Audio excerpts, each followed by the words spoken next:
इज़ा नूर साहिबा पूछती हैं कि फ़ौत हुए लोगों के इसाले सवाब के लिए नवाफिल पढ़े जा सकते हैं या नहीं, काइंडली रिप्लाई कीजिए। जी, इसाले सवाब के वो तरीके जो नबी रहमत सल्लल्लाहु अलैहि वसल्लम से साबित हैं, जिनका आपने इजाज़त दी, जिनको आपसे पूछा गया तो आपने कहा ये कर लो जी, वही तरीके इख्तियार करेंगे तो अजर व सवाब होगा।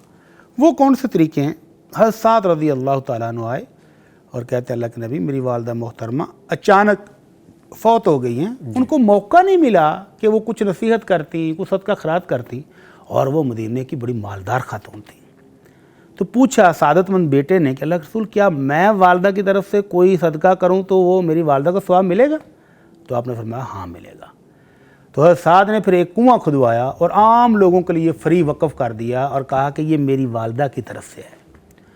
तो सदका औलाद करे वालिदैन की तरफ से तो उसका सवाब मिलता है। जी, दुआ, अल्लाह के नबी सल्लल्लाहु अलैहि वसल्लम ने हर मुसलमान को दुआ करने का हुक्म दिया है। तो बच्चे भी जो दुआ करेंगे वो वालिदैन के लिए सदका जारिया होगा। ठीक है। और अगर वो हज और उम्रा नहीं करके गए तो बच्चे हज और उम्रा करें अपने वालिदैन की तरफ से तो उसका सवाब भी उनको मिलता है। और ये जो मुरवजा हमारे यहाँ रवाज बन गया, ये भी कर लो, ये भी कर लो, ये भी कर लो, तो उसकी कोई ऐसी दलील साबित नहीं है, उनसे बचना चाहिए। ठीक है। अच्छा बड़ी साहब, लेकिन एक टेक्निकल बात वो आप बेहतर तौर पे वाज़ेह कर सकेंगे, हज या उम्रा वालिदैन की जानिब से अगर करना है तो पहले आपको खुद अपना किया होना चाहिए। ठीक है, ठीक है।